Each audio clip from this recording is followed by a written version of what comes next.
Welcome to the debate. Today we're diving into, one of the most genuinely provocative artifacts from European free history, the Dispilio Tablet.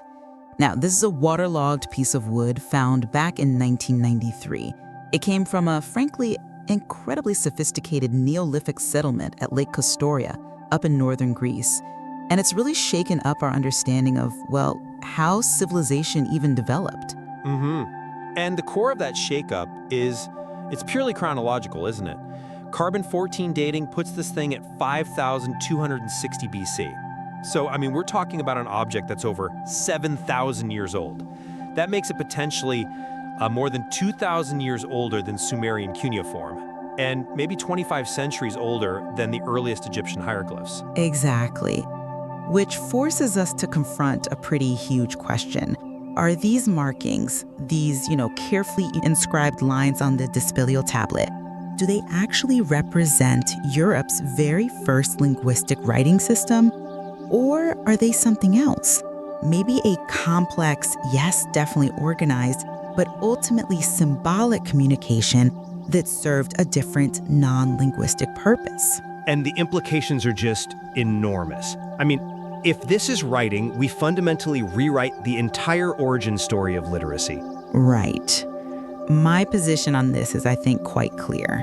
When you look at the overwhelming context, the structure of the markings, the organization, and frankly, the sheer age of the Dispilio Tablet, it all argues pretty persuasively that what we're seeing here is genuine proto-writing. It points to an independent cognitive breakthrough by a really advanced European culture. And that forces us, I think, to abandon the old Near East-centric model of how civilization arose. And I'm taking, let's say, a more cautious stance here. While I absolutely acknowledge the Dispilio culture was remarkably sophisticated, no question, the evidence we currently have just doesn't meet the rigorous structural and statistical benchmarks needed to classify these symbols as a true linguistic writing system. So for now, I think we have to treat them as an incredibly specialized, yes, but ultimately non-linguistic symbolic system. Okay, but to really grasp why this leans so strongly towards proto-writing, you absolutely have to appreciate the culture that produced it. This wasn't some temporary camp. We have recent, highly precise dating now, using techniques like dendrochronology tied to that specific solar event in 5259 BC, confirming the Dispilio settlement was there and continuously thriving for almost 200 years. We're talking 5328 BC down to 1540 BC. This was a complex society, stable, highly organized. They weren't just making simple pots. They were capable of sustained social planning, sophisticated engineering. The dig uncovered over 1,200 preserved wooden construction elements. That suggests pretty substantial fixed buildings. And then you have these incredible artistic and, social indicators. 1,700 complete ceramic vessels found. Even 8,000-year-old bone flutes showing, exceptional musical skill. The intellectual groundwork, the cognitive capacity needed for the leap to writing, it was undeniably there. This was a complex society, stable, highly organized.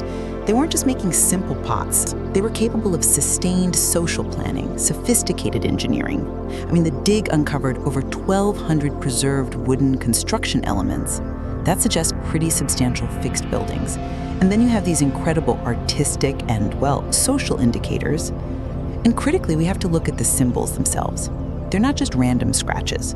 They are meticulously carved, they're organized into distinct rows, and Professor Aur Musiadis described them as showing advanced aphoresis. Now, for anyone unfamiliar, aphoresis here basically means taking simple, original shapes and systematically modifying them, stripping parts away to create new, abstract finds. This really argues against simple decoration. It points to a process of abstract thinking, of systematically codifying complex ideas.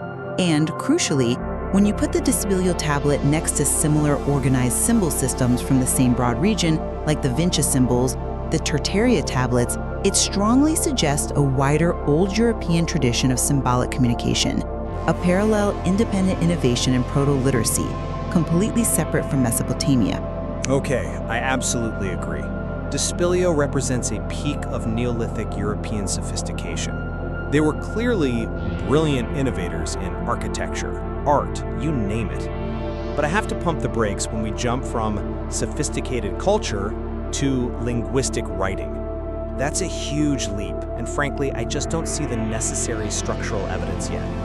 My main reservation, it really boils down to the lack of definitive proof that these specific symbols map onto spoken language.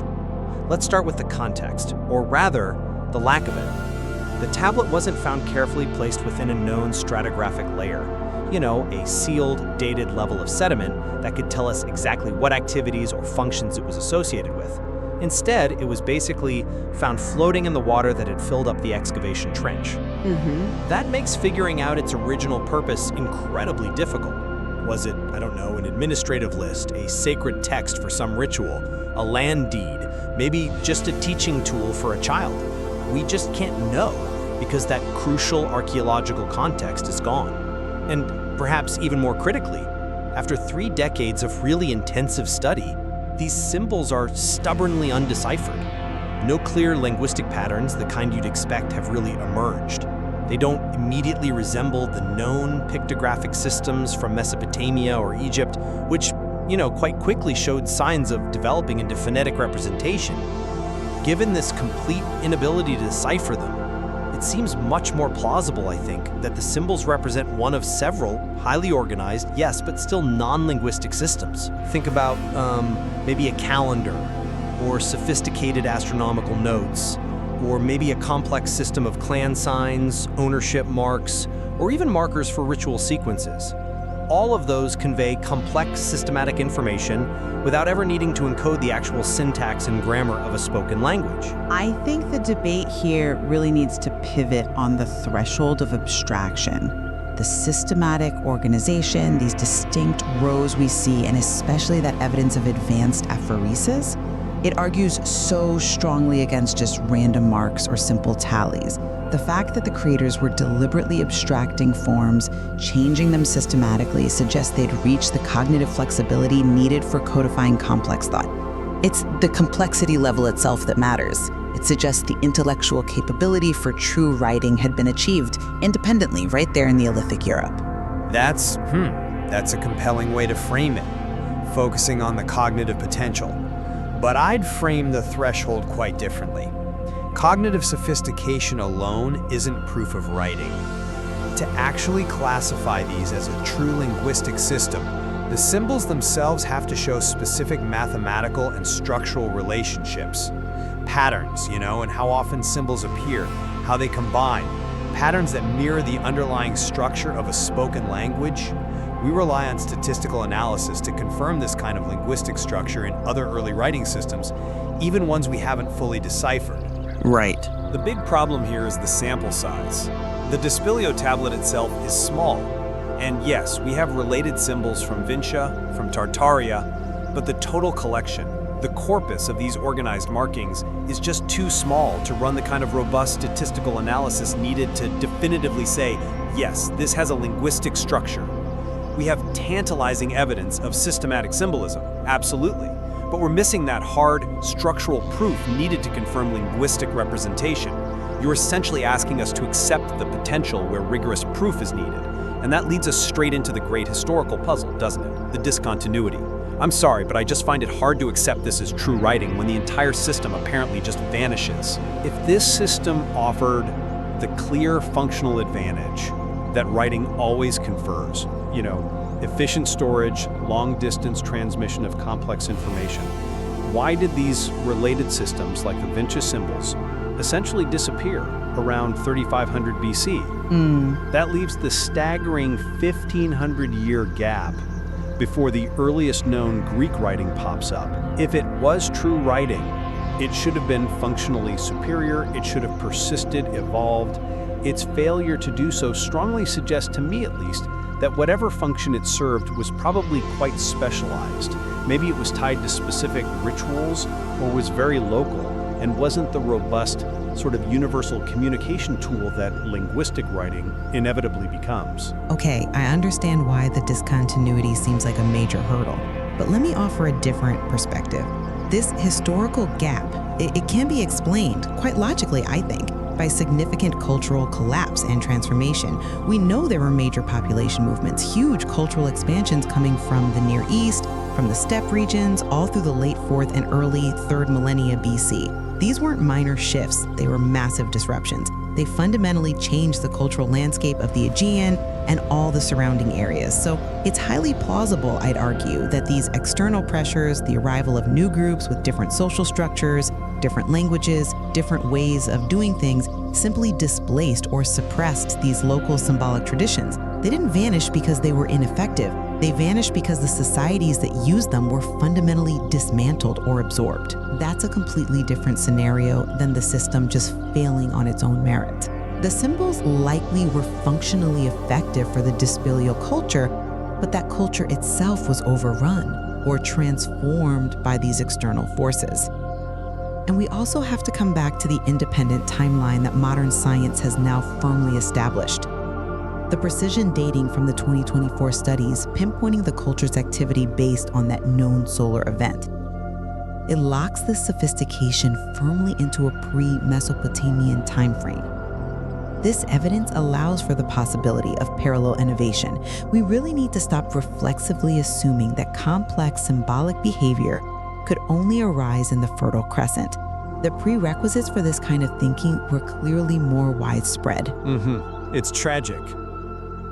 About the timeline, absolutely, and it definitely confirms their capacity for independent innovation. But have you really considered the sheer practical problem or inability to actually study the artifact in the detail needed? That's our ultimate evidential bottleneck here. We are facing an immediate, ongoing conservation crisis with the tablet itself.